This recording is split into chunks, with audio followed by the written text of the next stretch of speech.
Well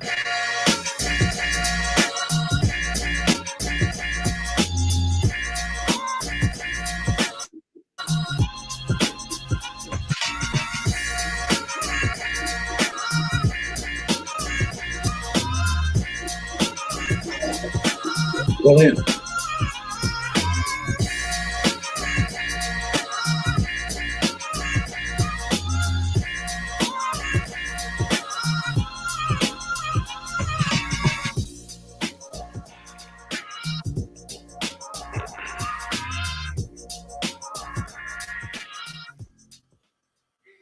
Welcome into the Denver Sports Podcast presented by Breckenridge Brewery. I am your host, Allie Monroy, and with me today I have got Drew Kreisman, AJ Hafley, Andre Simone, and Eric Weedham / D-Line. Drew is opening up a Breck Brew Hop Peak IPA. I have got a good company seltzer, and Drew and I have been having Wi-Fi issues, which I think I'm having again. Are we good?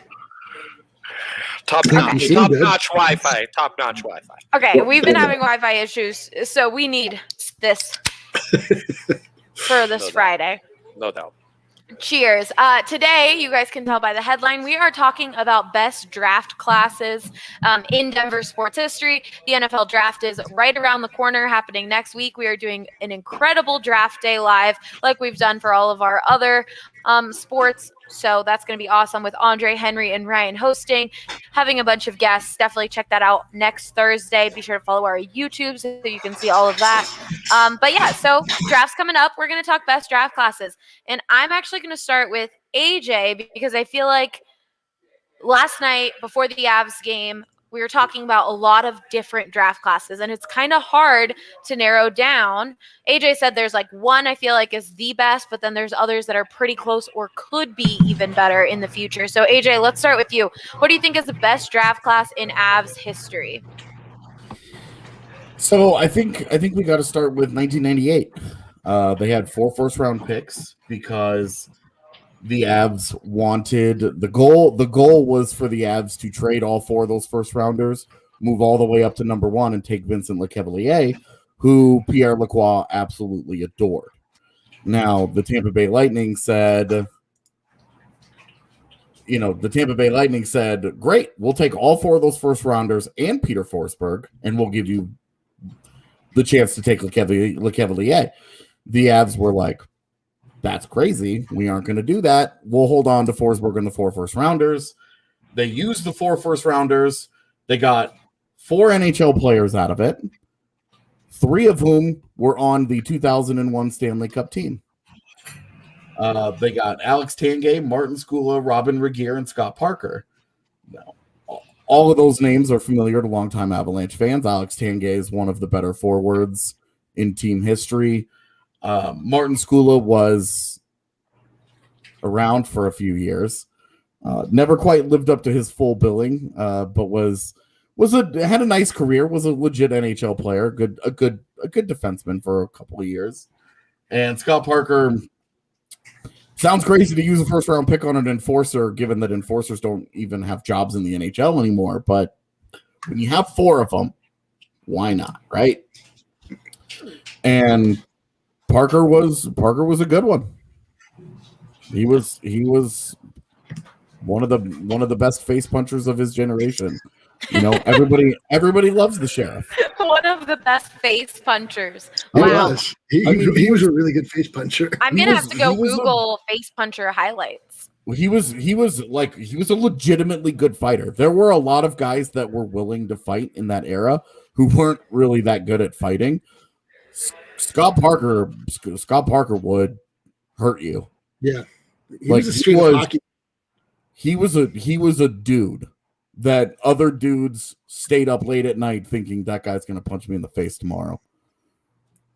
And that was not an appealing option. So 4 guys in the first round, didn't do much with the other picks that they had. Philippe Sauvé had a cup of coffee. Steve Moore was the other guy that came out of that draft class, where obviously there's a big giant what if there.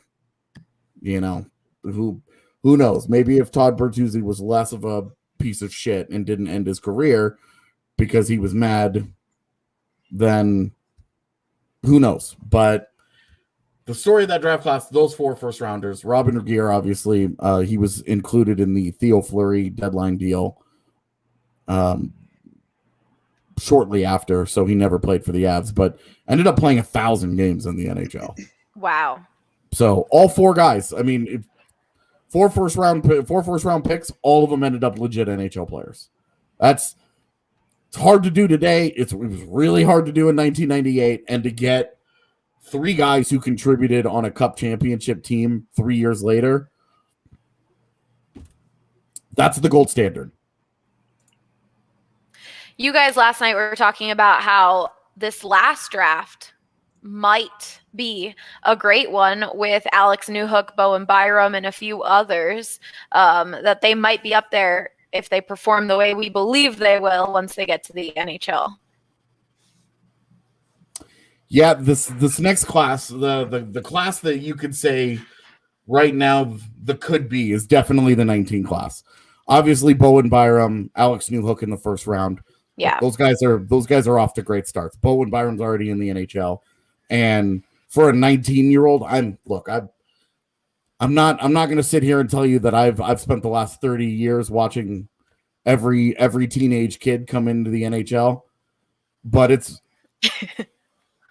in the 10 years in which I have been watching the NHL like I do now, I have never seen a teenager as defensively advanced as Bowen Byram, and that was not the expectation.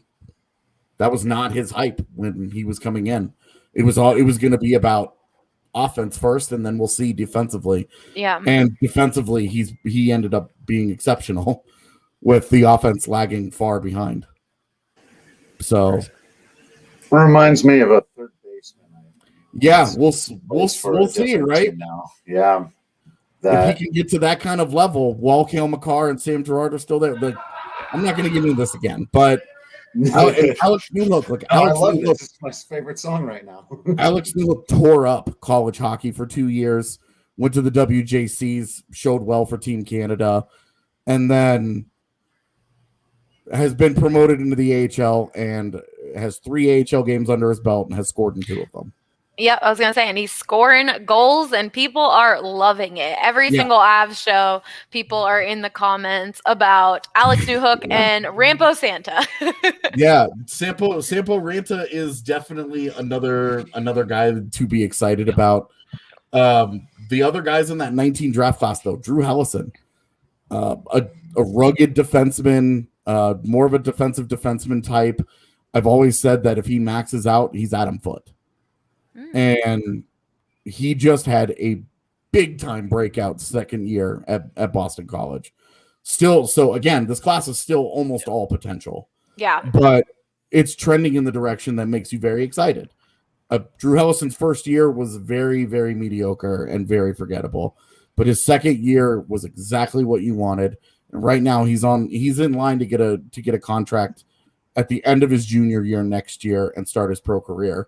And be an important player for the Avs because he's big and he's physical and he's mean and he brings an edge that the Colorado defense currently is a little lacking in. And he's also right-handed, which in the NHL is a big deal for defensemen.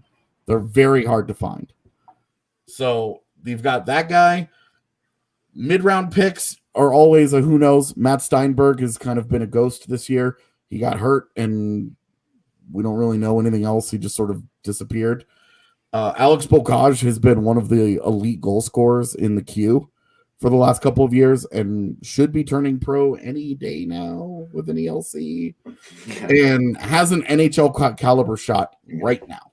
Has to figure out how to use it in pro hockey, has to figure out how to be a pro hockey player, and his skating is going to be a problem. We'll see if he can, if that can get up to speed in the pros. But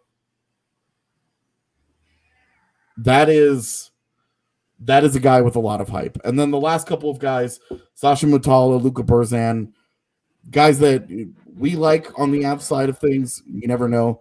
Trent Miner is a goaltender who went back to juniors and put up 5 shutouts in 6 games. Ooh. So the Avs have to decide if they want to give him a contract or not. That's a pretty good way to get to winning argument. So Oh yeah. that's the 2019 class could be amazing. Yeah. Even if it just ends up Bowen Byram and Alex Newhook, it's got the chance to be very, very good.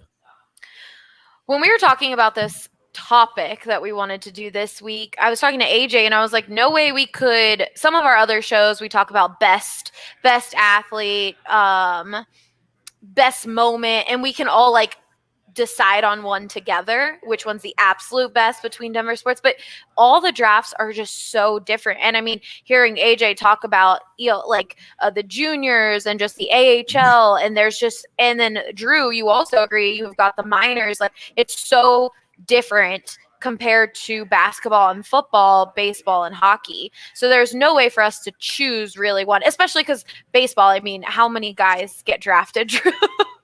Hundreds of like them. like the Rockies get like how many guys compared to the Nuggets who get, or the basketball, the NBA, it gets like 2 or 3, and then obviously 6 or 7 for NHL and NFL. There we go. It's too many little acronyms. My brain is like, which one? You got it. So it's hard. So we're not going to choose an ultimate winner, but we are just going to discuss each one. So let's move on. Let's keep it at Ballerina, and let's move to Eric. Talk about the Nuggets. What is the Nuggets' best draft class? Well, the Nuggets' best draft class is an obvious one, I believe. It happened not that long ago, and if you look at the official Wikipedia page, you might miss it, because in 2014, it says the Denver Nuggets selected with their first-round pick Doug McDermott out of Creighton. Dougie Buckets! Doug McBuckets. Doug McBuckets.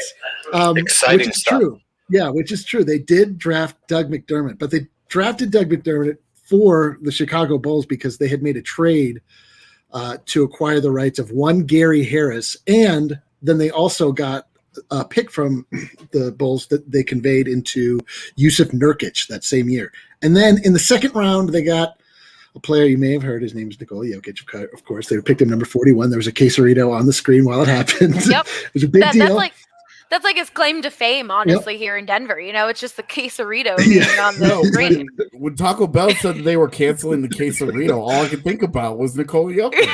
Yeah, I know. We all felt slighted, and frankly, we as long as I'm starting fights on the internet, I think I might pick it up with Taco Bell. Let them know if they messed up. I think you can still order that, but you have to have the app, right? Yeah, or you have to have a second round pick in order to do it. Oh, Yeah. that's what it is. That's the one. Thanks, Eric.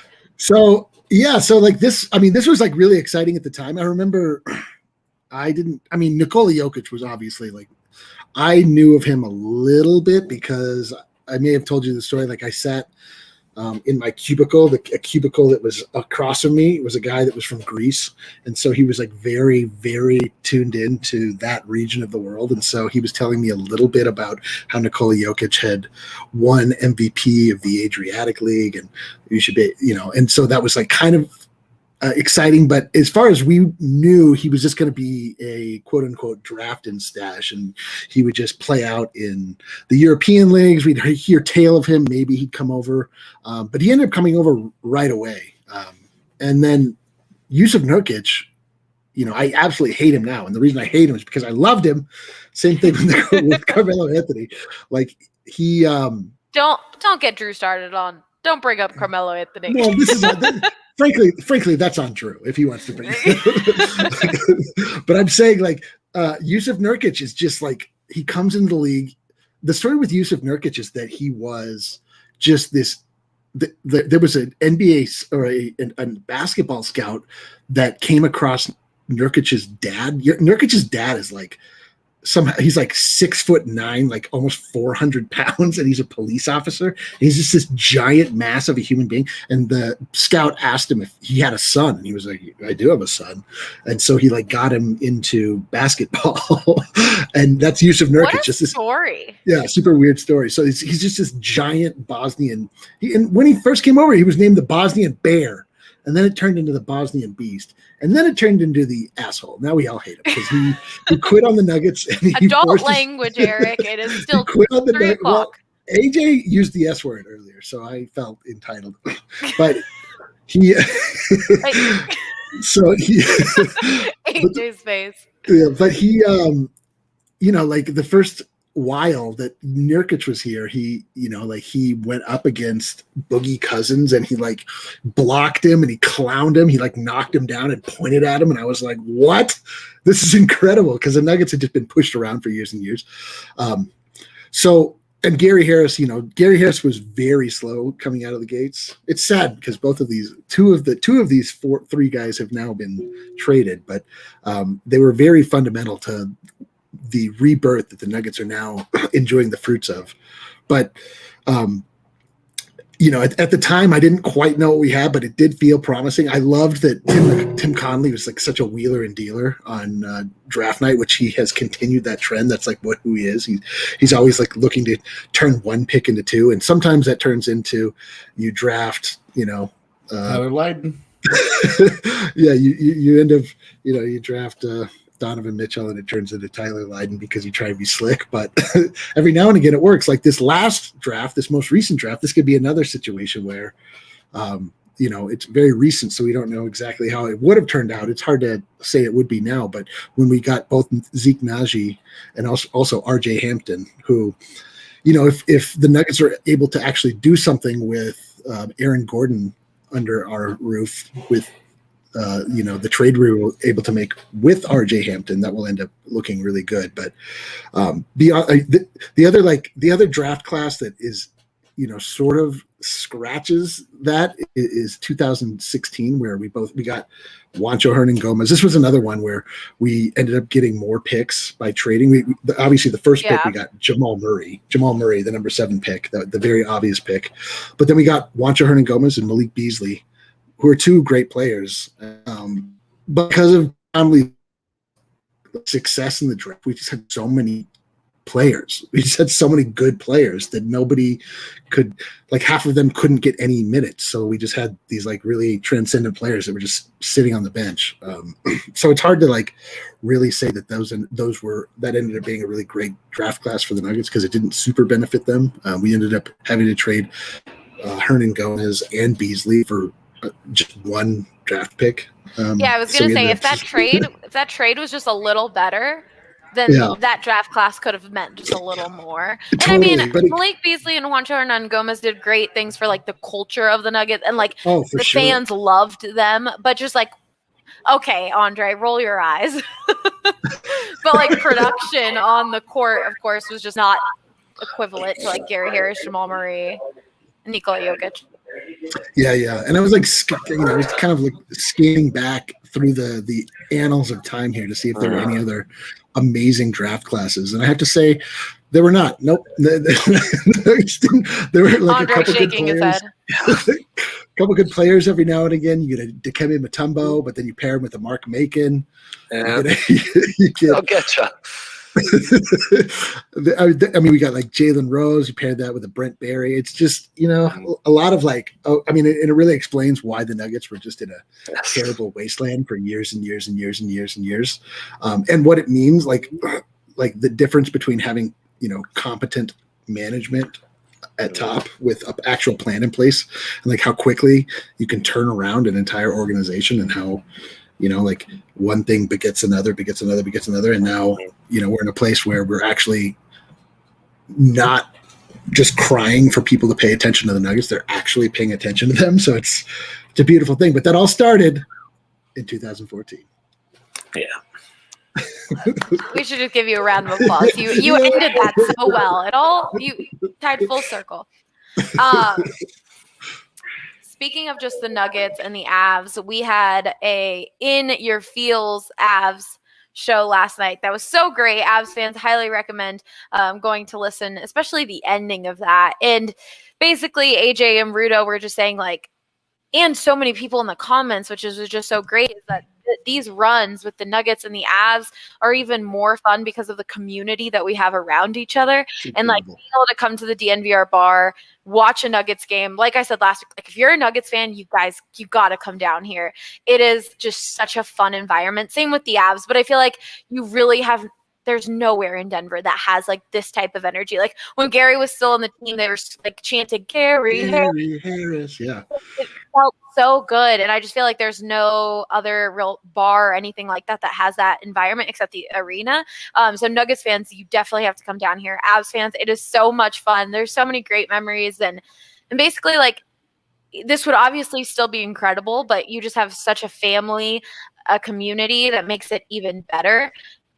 And we appreciate you all listening to the show and who support us along the way. Because, I mean, this has been just like the Nuggets and the Avs. This has been a process. You know, it's been years and years. And to get to the point we are now with both these teams and DNVR is just really, really incredible. It's so true. And the thing about it happening this year of all years is you can't go to Ball Arena. You can't go to Pepsi Center. Like there's something it's a kismet that we were, you know, sort of building this community and all these good feelings over this past year when you couldn't really do anything. And now the teams are returning in kind and actually becoming incredible. It's like now we all have all of these people that are paying attention to this ride, and it seems like it actually might pay off. And if you come to a Nuggets game on a weekday when it's not that busy, there's a good chance that we will force you to drink rakia. Well, that's just one of the perks, you know. You get to drink some rakia. We gotta have AJ try some rakia. That would be a fun video. See how he reacts. Look at his face. Rakia? I don't think he's had rakia just yet. everybody who drinks it, everyone who drinks it goes, "Oh, that's not as bad as you made it seem." And it's true. I make it seem much worse because Michaela like shivered. Like Michaela got like the shakes. Michaela had like a full body reaction. That's a preview of what I'm going to look like when I try it. It's intense. I'm not going to lie to you. It is very intense. But it tasted like strong whiskey, which it's not supposed to taste like whiskey at all. I got looks when I said that, but it's plum brandy or pear brandy. To me, it tasted like whiskey. But Andre, were you going to say something? I was just going to say that sounds like the Serbian equivalent of calling turkey dry at Thanksgiving. It's some things you just don't do, and comparing rakia to whiskey is one of those. Unbelievable. I'm sorry. Unbelievable. I apologize. Should we just shut this down?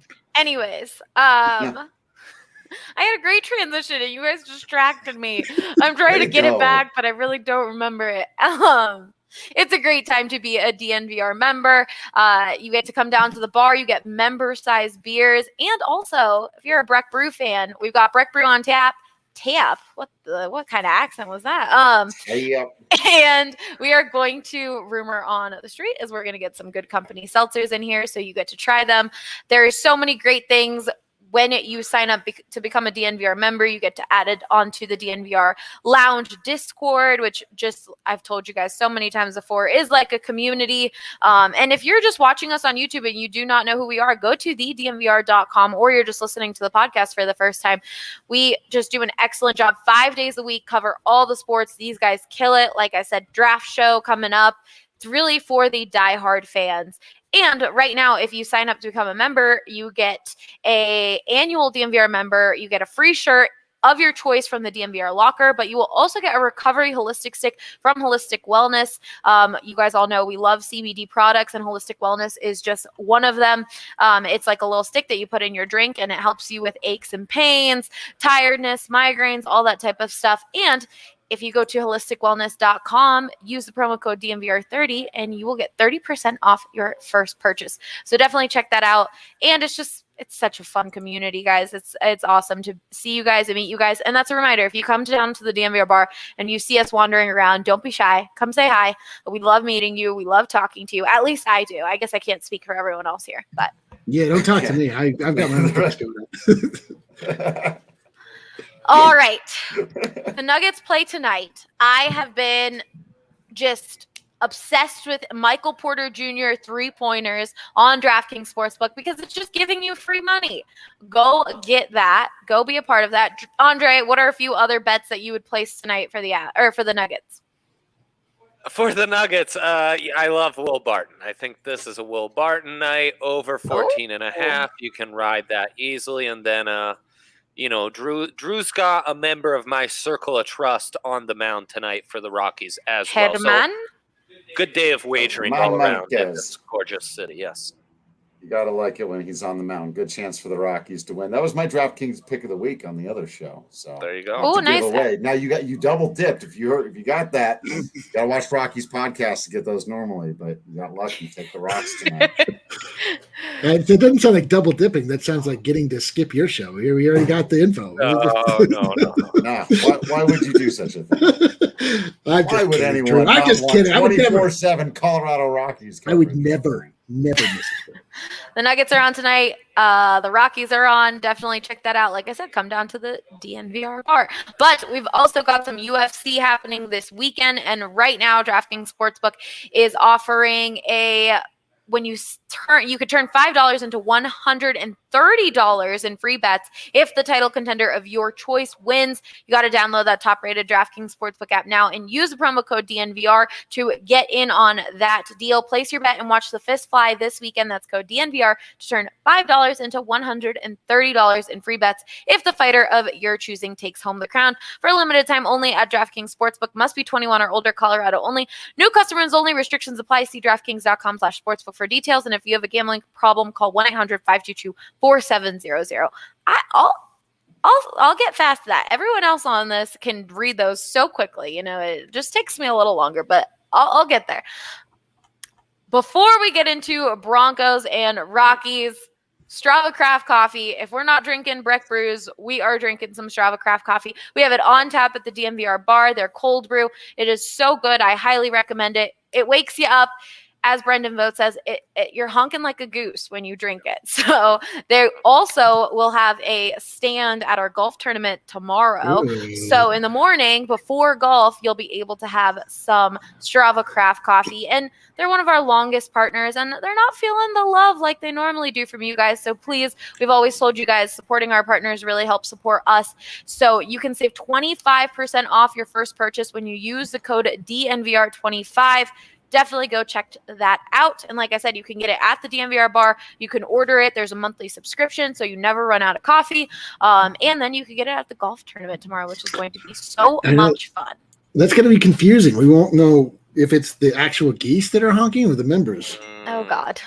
Well, I'm just saying, Eric's going to be like on the fourth hole, literally actually honking. I can imagine that happening if you had Strava and Breck. We all have a role to play, Allie. We all have a role. I'm glad that yours is acting like a goose. Honking like a goose. Well, in the process of acting like one, you will also honk. She's got you there, Eric. She got you there. All right, Andre. Let's move on to the NFL. Who do you think is the best draft class in Broncos history?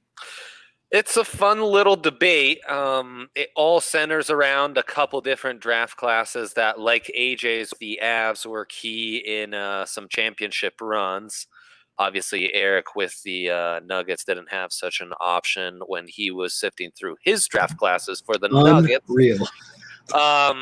But I presume that's why, like, AJ, you didn't pick a draft like the 2009 draft, where on paper, Duchesne, O'Reilly, Tyson Barrie looks great, but not a great feels draft for Avs fans. Because like a great draft class. Yeah, a great draft class. They accomplished nothing. Correct. And to hope that this podcast isn't remembered the same way, I give you 3 draft classes for the Broncos. Oh, 1983, wow. Pulling off the Elway trade to start the draft. Then you end the draft with the greatest 12th round pick of all time, Carl Mecklenburg. And you also have a long-time backup. Oh, and by the way, your head coach who won you another Super Bowl, and Gary Kubiak. So that's a fun draft class. And then it really comes down to the draft classes that built the Super Bowl 50 team. You could go 2010, where they got Demaryius Thomas. McDaniels' final draft was kind of a wacky one. Tebow's in that one and what have you.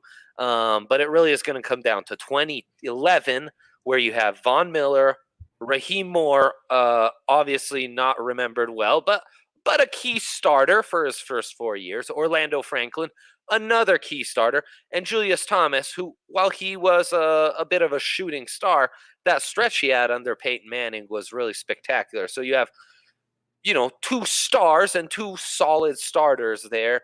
The 2012 draft, where you have no first rounders, though, you really kind of built the basis of that no-fly zone defense, especially in the front seven with Derek Wolfe, Malik Jackson, and Danny Trevathan. You also had Brock Osweiler, obviously a key contributor to that Super Bowl season. So it's a fun debate. I think 83 is the more epic one when you have two guys that are going to be in the, in the Ring of Fame. That's hard to beat, especially when it's arguably, the greatest player in franchise history and one of the 5 greatest defenders in franchise history. But I think 2011 with Vaughn in there could really give 83 a run for its money. So it's really between those two. What do you guys think, since he brought it up as a debate? 83 or 2011? Well, fill us in. Like, who was the defensive? You just assume everybody knows all these players. Elway and who? Mecklenburg. Okay. He said that. Oh, I missed it. I'm sorry. Pay attention, Eric. I was not paying. I'm sorry. You're looking at the Slack because Ryan's not on the podcast and making the Slack go off. So. Oh no, I was looking at Twitter. Another. No, don't be that guy. You got to go Elway. It's got to be Elway. Elway's draft is the winning draft. I mean, that's you in that draft. You select a player that ultimately defines the city of Denver for many, many decades. So I don't know how you can get around that. Like, I mean, Von Miller's incredible. That's an incredible draft and also netted Super Bowls. But John Elway was Denver for like until probably now. Yeah, he probably still is. So. AJ, Drew, you guys agree? Yeah, it's hard to argue against that. I mean, from a purely football perspective, there's a bunch of draft classes that would be in contention, I think. But from an impact and cultural perspective, and even though obviously yes, they didn't pick him, but right, we're cool with the Nuggets drafts where they drafted like again, like they didn't draft Gary Harris. Yeah, the Doug McDermott draft. Yeah, exactly. Like that's just kind of at this point that's semantics. For all meaningful intents and purposes, he used that draft class. And Elway. I mean, the Broncos and Elway, like without their success, if Elway never comes to Denver, and they just roll along with who knows quarterbacks or whatever, they never have that superstar. They never have that like city defining superstar. Is Denver Kansas City? Do they not end up with Avs multiple? Do the Avs and Rockies not happen because Elway put Denver on the sports map in such a major and meaningful way? Yeah. From a cultural standpoint, like, jeez, is this that's a really good point. Town? Yeah, that would be crazy. Like, or maybe a one sport town because the Nuggets are just they're like forget Denver altogether. It's just the Floyd Little Broncos forever, and we're talking about Bronc life, and how like will we ever win a playoff game at home? Yeah. Yeah, AJ, what a dark alternate reality you've depicted. I think 83, we can all agree, greatest draft in Denver sports history. So we've accomplished our goal with this podcast. Good for us. Yeah. Oh. I mean, with AJ's argument of it would be Kansas City and it'd be the Broncos and Nuggets, I guess that's true. Greatest, but we could call it the most important. Right, greatest. Yeah, we agree totally. We can he's say saying that greatest and important are different. The sun would have never shined on Denver. It would just be snowy year round if that draft doesn't occur. I couldn't agree with you more. We don't have automobiles. It's still horses and carriages. Yeah, wow, John Elway just did so much for this state. That's right. Old Cowtown. It would still smell like Fort Collins in Denver. I couldn't agree more with you, AJ. Fort Collins also? I you thought son it was of a Greeley. bitch. You son of a bitch. You take that back. That was inflammatory. It was inflammatory. It was false. You're talking about the number one rated place to live, as rated by Better Homes and Gardens many years in a row. All right. Actually, I'm pretty sure Boulder has been listed as the place to live, and then Denver. Your hometown. Boulder and then Denver. It doesn't matter. They've still been rated like We're talking the about where best I was place to live. born and raised. That's fine, but like I have lived in Colorado long enough to know you say Greeley when you say that. You don't bring up Fort. Yeah, I was very confused about too Fort Collins. inflammatory. I'm sorry. Unbelievable. I forgot. Yeah, I'm really sorry. Yeah. I'm just saying, Boulder Ali, has stay won a out lot of of it. awards. Yeah. I'm not going to. So is Boulder's Denver. great if you come from out of state or you come from California or you're very rich. Otherwise, if you love Colorado, the people of Colorado, kind people, Fort Collins is the place. All right, continue. Okay, that's for another podcast. I won't go into it. What, Drew? Yes. What, Drew? Sorry. Hello. Goodness. All right. Well, next week's The Denver Sports Podcast is going to be all about the draft. I was going to ask Andre thoughts on how he's feeling, what he thinks is actually going to happen. The Broncos have the 9th overall pick on next Thursday, so that's going to be an interesting one. George Payton came out and said that they are possibly going to get a QB. So it's going to be an interesting one. Like I said, check out our draft show. And then next week's The Denver Sports Podcast is going to have the Broncos guys, the draft guys, and we're going to talk about what the Broncos did the first night of the draft. So definitely check that out. So we won't get into it right now. There's a bunch of preview series on our YouTube. You should check that out because they go into targets at 9, what happens if they trade up, what happens if they trade down. So if you're interested in that type of topic, conversation, check out our YouTube and all that stuff. So Drew, let's finish off with the MLB and the Rockies. What do you think is the Rockies' best draft class? So, like you were saying earlier, this is it's hard for you guys. It's really tough with baseball because there's a similar to the John Elway argument where you could just go to 2009 and say they drafted Nolan Arenado, and that's kind of it. That's the best. Especially when you see where they got him. Actually, in 2009, they drafted him. It was the 59th overall pick. Here are the 3 players the Rockies drafted before drafting Nolan Arenado. Tyler Matzik with the 11th overall pick, which his career in Colorado is misremembered a little bit. He actually did have some decent years with Colorado, and then has since regained his form elsewhere. Tim Wheeler. Remember Tim Wheeler with the 32nd overall pick? The 34th overall pick was Rex Brothers. And then with the 59th overall pick, they drafted Nolan Arenado. So again, baseball drafts are weird like this, where the best player is not even AJ's just not having it. Rex Brothers was one of my big heartbreaks for a prospect. I loved Rex Brothers. I thought he was going to be an elite reliever. He had all the stuff. He was for one season.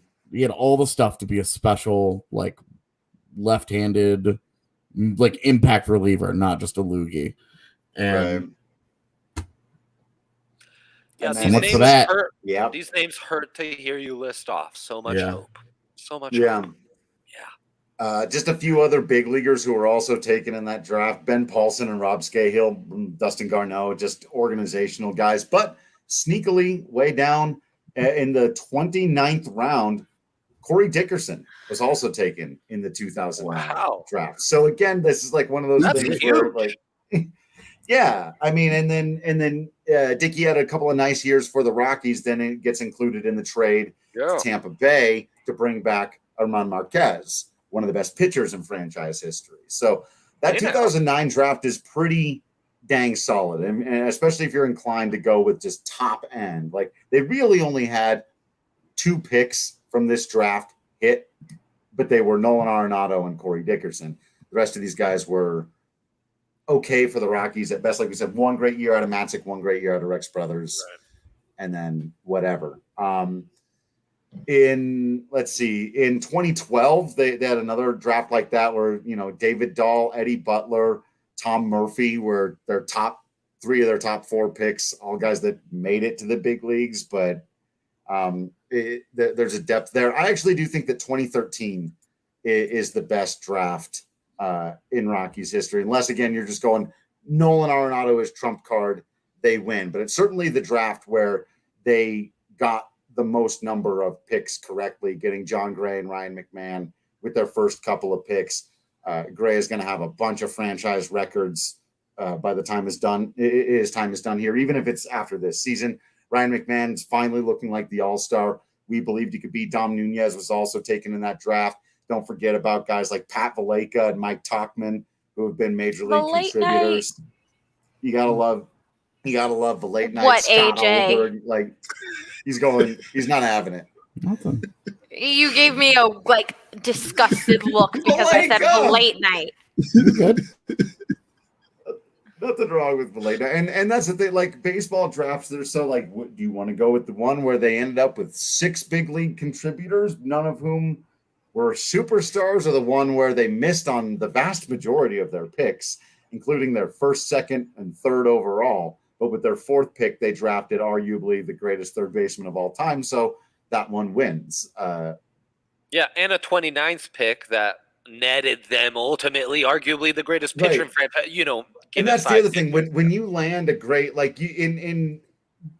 there's this question, I think, in the NBA. Sometimes people talk about the Nikola Jokic pick, right? Where, did the Nuggets get a little bit lucky that the fact that he was there, nobody knew about him, nobody knew what he was going to turn into? In hindsight, we go, what a great pick. But on the night of, there was a Taco Bell commercial on the screen, and nobody, was going bananas crazy. And it's kind of the same thing. When you get a guy in the 29th round who ends up having a 10-plus year career and being a plus hitter for it, you just go, okay, but that happens in baseball. Scott Oberg was taken in the 15th round. Yeah. Stuff like that. Herman Marquez was never a top 100 prospect, was never considered a top guy. When the Rockies acquired him in that deal, it was called the Jake McGee, Corey Dickerson trade. Right. Drew, can I ask a question? Why? Oh, good. But real quick, Eric, before you ask the question, we've got so many people coming in recently in the comments, and they're giving their thoughts for Avs, Nuggets. They're confused as to how we are not talking about Nikola Jokic. We already talked about all that stuff. Go listen to it earlier. You're just a little bit late. But okay, Eric, ask your question to Drew. Why is it important in the world of baseball that you draft 400 guys every year? Why is it that baseball players must be gestated over a period of 20 years in order to be able to play Major League Baseball? Yeah, this is a great question, especially because there's some evidence to suggest it's probably not necessary to have had 40 rounds or even 30 rounds in the draft. And there's a debate going on, and they're trying to pare that down a little bit. And I think that's is it like an industrial military complex where you just have so many minor league teams that you have to stock them? That's part of it. Like you need different levels, and then you need each one of those levels to be fully stocked with arms. And so like bullpen guys, and catchers and stuff, you need a certain number of organizational dudes. But there's also the real baseball fact of it's a technical skill-based game, and it's very, very difficult to determine, even with the best scouts and analytics and all the best stuff in the world, if a guy's going to be able to hit a 91 mile an hour slider until he sees one.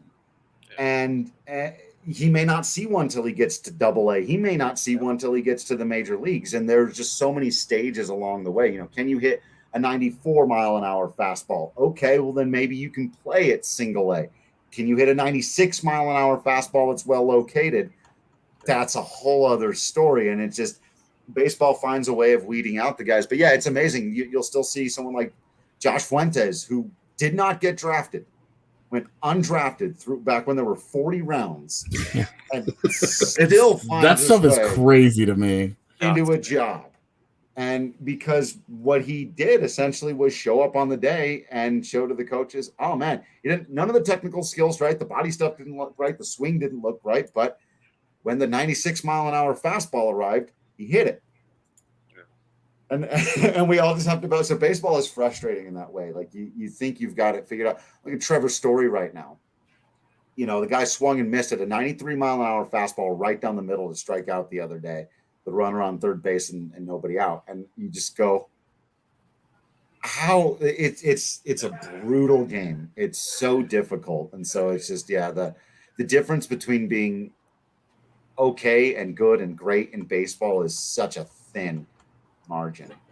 And I mean, we did do a podcast, I believe, around this time last year talking about which draft system was the best between all four sports. And I think we talked about how hard the NFL is, because some of these guys, they have to hit or else they're done. Compared to, you see with baseball, they have a little more time to really develop. And same with 20 years. Exactly. Yeah. And same with basketball. Denver with the G Sort League of. team, things will be different. But we did do a podcast, so if you're interested in that, it is somewhere, I think it was around a year ago, before the NFL draft. So definitely check that out.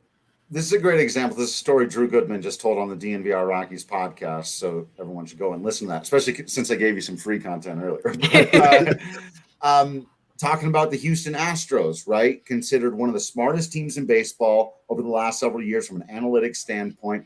They kind of tanked on purpose, lost 100 games several seasons in a row so that they could stock up on great, number one overall. They had 1-1 3 years in a row, did the Houston Astros. Year number one, they drafted Carlos Correa. That's a fantastic pick. The guy's a star player. He's going to continue to be a star player. He's going to get a huge contract. Year two, they drafted Mark Appel, who retired after Double-A.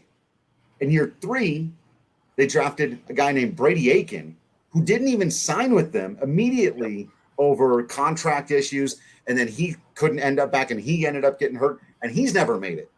They were right about that, though. They were right about that. And they got Alex Bregman out of it. Yeah. But when you look back to 3 straight years of 1-1 picks in Major League Baseball and see that 2 of them never made it to the bigs, never even really got that close. Like that's just kind of mine. Meanwhile, 15th round Scott Oberg, 29th round Corey Dickerson, 2nd round Nolan Arenado. Well, or even the Astros, that 1-1 pick that does work is all a way to save money, so they had more money for the other picks. Like Carlos Correa wasn't given as the consensus number 1 pick in that draft. They draft him to save money on purpose, and he's the guy who ends up working out. It's crazy that way. Yeah, baseball is wild, man.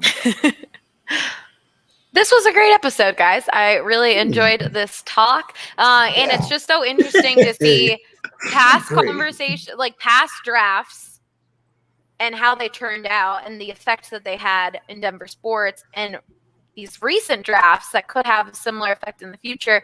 Like AJ said last night, we are possibly in a golden age. I'm going to knock on wood, touch wood, whatever you say, to not jinx that.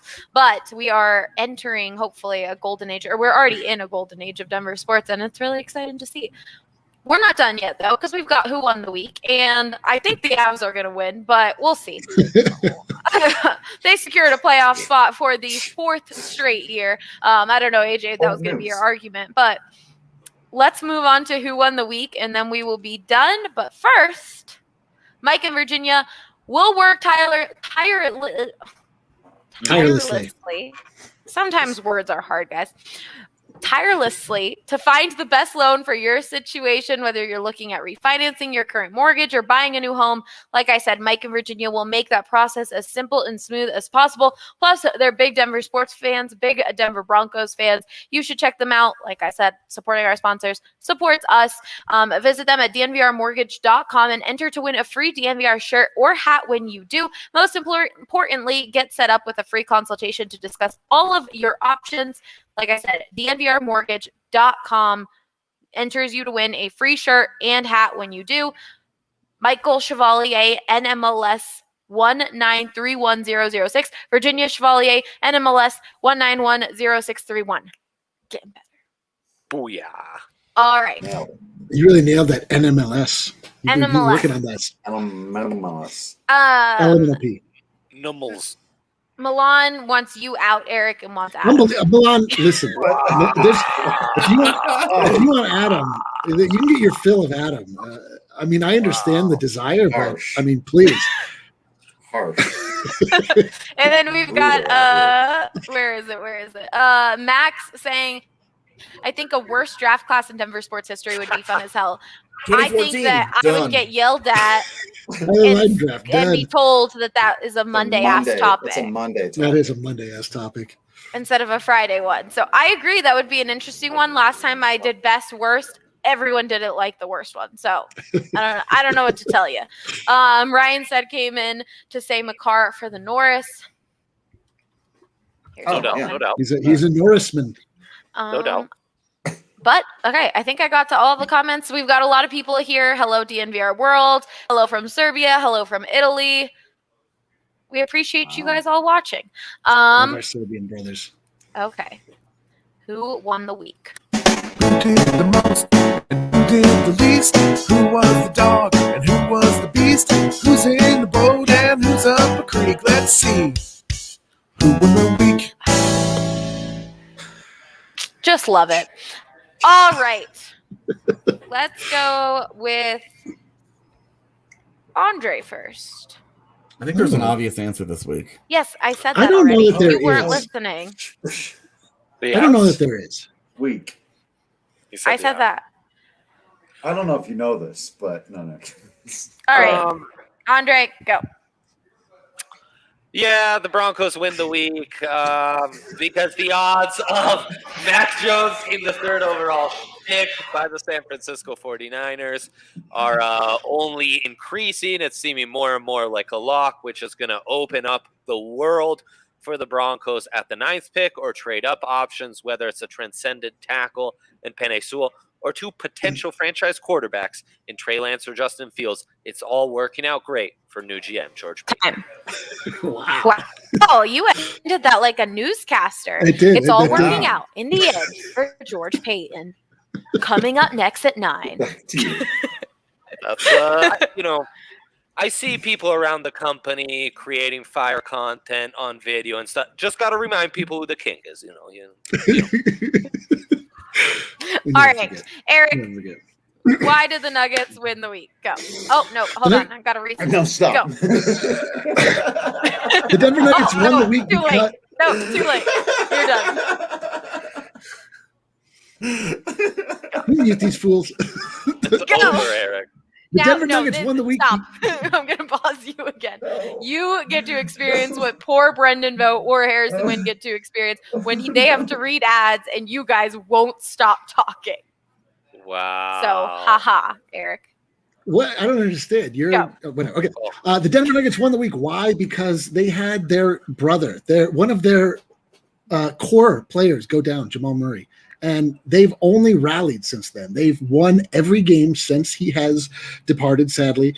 They have become stronger as a unit. They've learned more and more about themselves. They've changed the style of play, and they have codified into a real title contender. We had 8 glorious games where they were a complete team. Then now they are deficient in a different way, but they're learning how to play all behind MVP Nikola Jokic, who's only strengthened his case. The Denver Nuggets won the week because they have become real.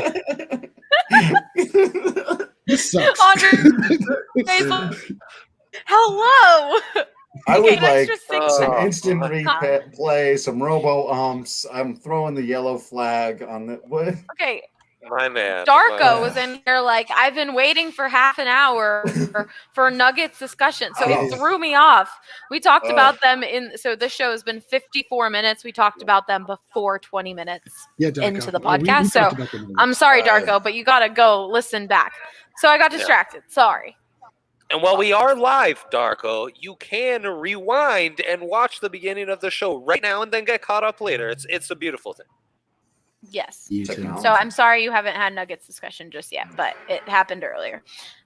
Drew, Yeah. he said sorry. No, you're fine. I'm just letting you know so that you're aware that you can go listen to some Nuggets talk before the Nuggets pregame show a little earlier in the pod. All right. Drew, go.